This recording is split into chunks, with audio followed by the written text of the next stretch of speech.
കേരളത്തിൽ കൊല്ലപ്പെടേണ്ടവരുടെ ഒരു list popular front of India തയ്യാറാക്കി.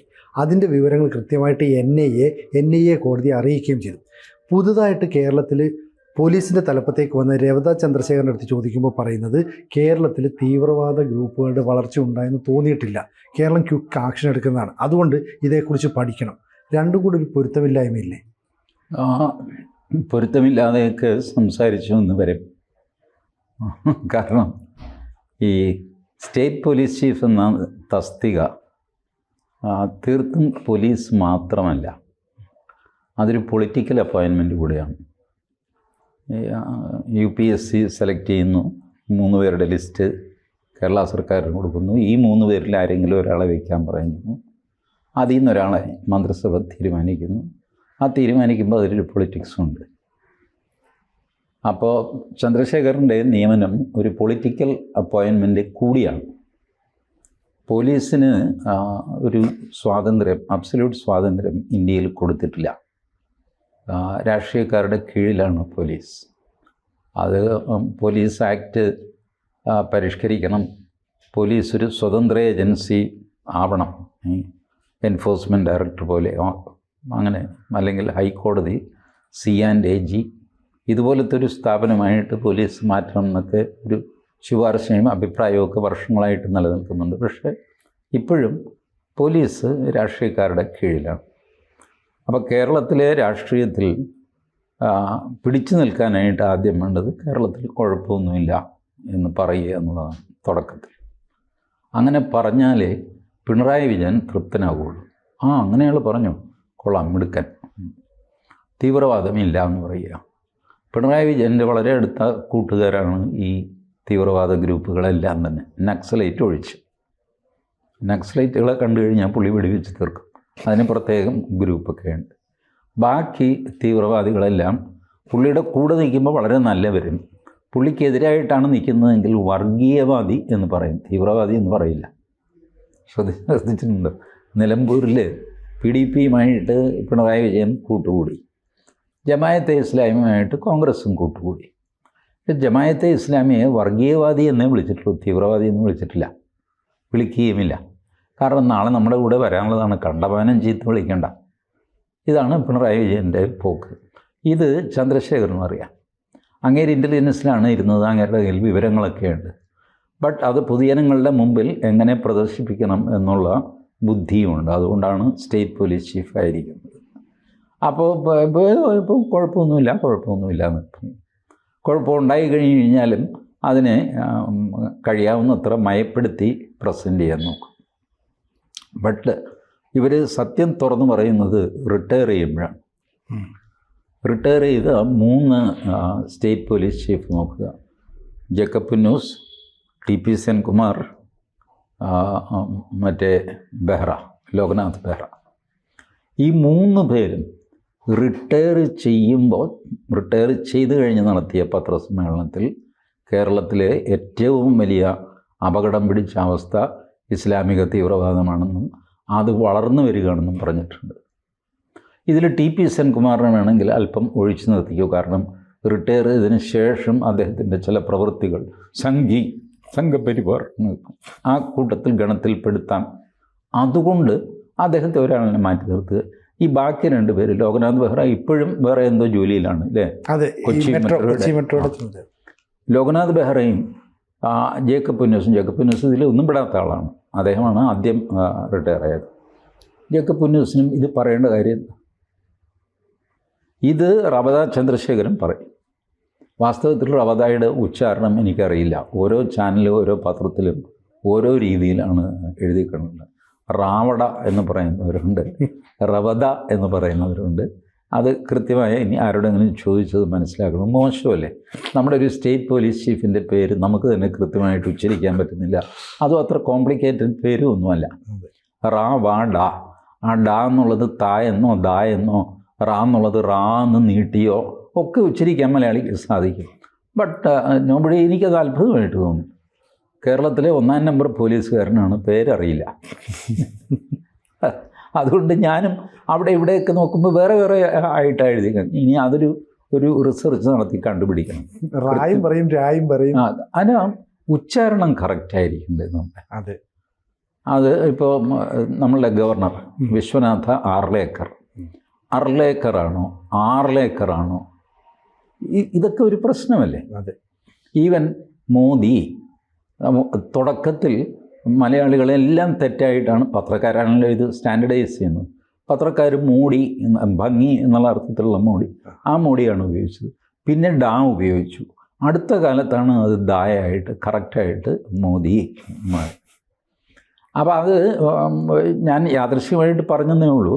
ഈ സ്റ്റേറ്റ് പോലീസ് ചീഫിനെ പറ്റി പൊതുജനങ്ങൾക്കും രാഷ്ട്രീയക്കാർക്കും മീഡിയയ്ക്കും ഒക്കെ ഉള്ള അറിവ് ഇത്രയൊക്കെ ഉള്ളൂ. പേര് തന്നെ നേരെ ഉച്ചരിക്കാൻ അറിഞ്ഞ ആൾക്കാർ. ഇത് ഞാനിത് പറയാൻ കാര്യം എന്ന് വെച്ചാൽ ഇതൊരു സ്ട്രാറ്റജിക് പൊസിഷനാണ് സ്റ്റേറ്റ് പോലീസ് ചീഫ്. അങ്ങേർക്ക് അറിയാവുന്ന കാര്യങ്ങൾ മുഴുവൻ പുറത്ത് പറയാൻ പറ്റില്ല. പുറത്ത് പറയുന്ന കാര്യങ്ങൾ നേരെ വിരുദ്ധമായ കാര്യങ്ങളായിരിക്കും പോലീസിൽ നടപ്പിലാക്കുന്നത്. കാരണം ഒരു സൊസൈറ്റിയിൽ ആർക്കും ദോഷമുണ്ടാകാത്ത രീതിയിൽ ക്രമവും സമാധാനവും നിലനിർത്തുക, ഇതാണല്ലോ അദ്ദേഹത്തിൻ്റെ ചുമതല. അപ്പോൾ അതിന് പറ്റിയ രീതിയിലുള്ള ഡയലോഗായിരിക്കും അദ്ദേഹം പറയുന്നത്. റിട്ടയർ ചെയ്ത് കഴിയുമ്പോൾ ഈ ബാധ്യതയില്ല. അപ്പോൾ സത്യാവസ്ഥ തുറന്നു പറയും, ഞാൻ വിഷമിച്ചു പോയത് ഇന്ന കാര്യങ്ങളിലാണ്, ഇന്ന കുഴപ്പമാണ് കേരളത്തിൽ സംഭവിക്കുന്നത്. സർവീസിലിരുന്നുകൊണ്ട് അത് പറയാൻ പറ്റില്ല. സർവീസിലിരുന്ന് പറഞ്ഞു കഴിഞ്ഞാൽ ഇപ്പോൾ കേരളത്തിൽ തീവ്രവാദം വർദ്ധിച്ചു വരികയാണ് എന്ന് അദ്ദേഹം പറഞ്ഞെന്ന് വെച്ചു, അത് സത്യവുമാണ്. അങ്ങനെയാണെങ്കിൽ നിങ്ങൾ അതിനെന്ത് നടപടി എടുക്കുന്നു? ഈ എടുക്കാൻ പോകുന്ന നടപടി പുറത്ത് പറയാൻ പറ്റുമോ? പറ്റില്ല. പക്ഷേ ഇത് പറഞ്ഞു പോയ സ്ഥിതിക്ക് ചോദ്യത്തിന് ഉത്തരം പറയണ്ടേ? ഇങ്ങനെയുള്ള കുഴപ്പത്തിലൊക്കെ ചെന്ന് ചാടും. അതുകൊണ്ട് അത് അങ്ങനെ വർദ്ധിക്കുന്നതായിട്ട് എൻ്റെ ശ്രദ്ധയിൽപ്പെട്ടിട്ടില്ല എന്നൊക്കെ പറയും. അപ്പോൾ പിന്നെ ഫർദർ ചോദ്യങ്ങൾ ഒഴിവാക്കാം. അങ്ങനെ ഒരു സ്ട്രാറ്റജിക്കായൊരു റിപ്ലൈ ആയിട്ട് മാത്രം അതിനെ കരുതിയാൽ മതി. അല്ലാതെ അതിന് വേറെ ഡയമെൻഷനൊന്നുമില്ല. ഇദ്ദേഹം സെൻട്രൽ ഇൻ്റലിജൻസിലായിരുന്നു.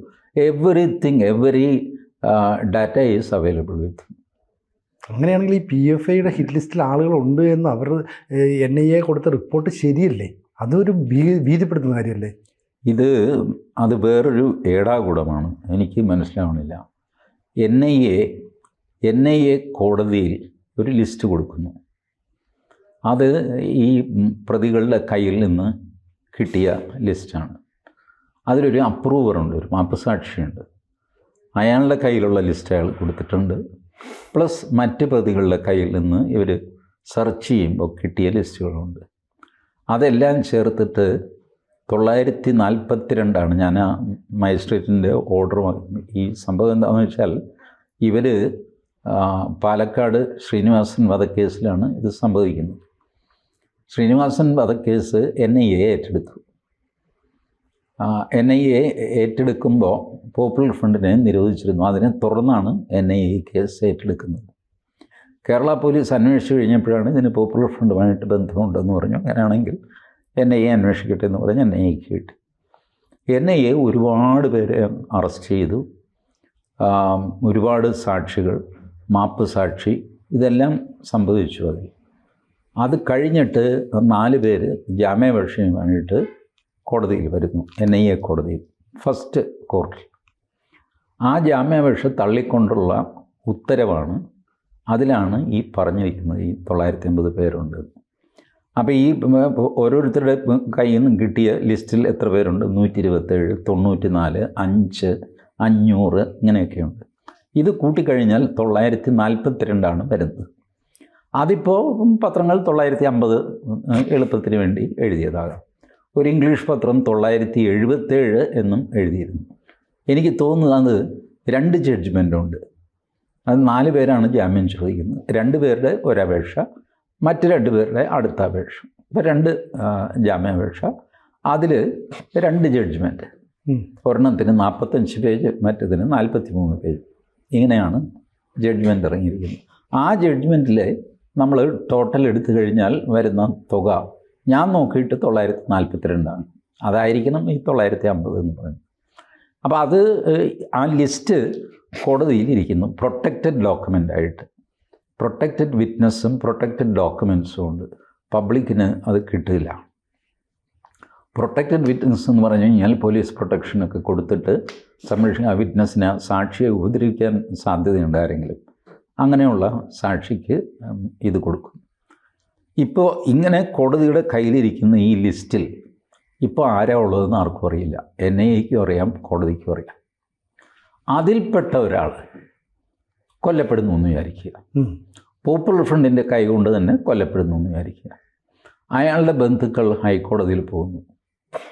ഈ 950 ലിസ്റ്റിൽ പെട്ട ആളാണ് ഈ മനുഷ്യൻ. NIAക്ക് നേരത്തെ അറിയാമായിരുന്നു ഈ മനുഷ്യൻ കൊല്ലപ്പെടുന്ന ലിസ്റ്റിലുണ്ടെന്ന്. എന്തുകൊണ്ട് NIA ഇങ്ങേർക്ക് പ്രൊട്ടക്ഷൻ കൊടുത്തില്ല? ഇനി കൊടുത്തില്ലെങ്കിൽ തന്നെ അങ്ങേരോട് പറഞ്ഞിരുന്നെങ്കിൽ സ്വയരക്ഷയ്ക്കുള്ള പരിപാടി അങ്ങേരെങ്കിലും ചെയ്യുമായിരുന്നല്ലോ. ഇതെന്തുകൊണ്ട് ചെയ്തില്ല എന്ന് ചോദിച്ചാൽ കുടുങ്ങും. അപ്പോൾ അപകടകരമായ ഒരു ലിസ്റ്റാണ് NIA കോടതിയിൽ കൊടുത്തിരിക്കുന്നത്. ജാമ്യാപേക്ഷ എതിർക്കാനായിട്ട് അവർക്കിത് കൊടുക്കേണ്ടി വന്നു. കൊടുത്തു കഴിഞ്ഞപ്പോൾ ഈ ഒരു പ്രശ്നം ഇപ്പം നിലനിൽക്കുന്നു. കേരളത്തിൽ 950 പേർക്ക് വധഭീഷണിയുണ്ട്. ആ 950 പേരിൽ ഞാനുണ്ടോ എന്ന് എല്ലാവർക്കും സംശയം തോന്നും. ഇതിപ്പോൾ ആരും ഗൗരവമായിട്ട് എടുത്തിട്ടില്ല, അതുകൊണ്ട് അതങ്ങനെ പോകുന്നു. ഒരാൾ മരിച്ചു കഴിഞ്ഞാൽ ഈ 950ൻ്റെ ലിസ്റ്റ് പൊട്ടിത്തെറിക്കും. ഇതാണ് ഇപ്പോഴത്തെ അവസ്ഥ. എന്ത് സംഭവിക്കുന്നു നമുക്ക് നോക്കാമല്ലേ. കൂടുതൽ വാർത്തകളും വിശേഷങ്ങളും നിങ്ങളിലേക്ക് എത്താൻ ABC മലയാളം സബ്സ്ക്രൈബ് ചെയ്യുക, ബെൽ ബട്ടണും അമർത്തുക.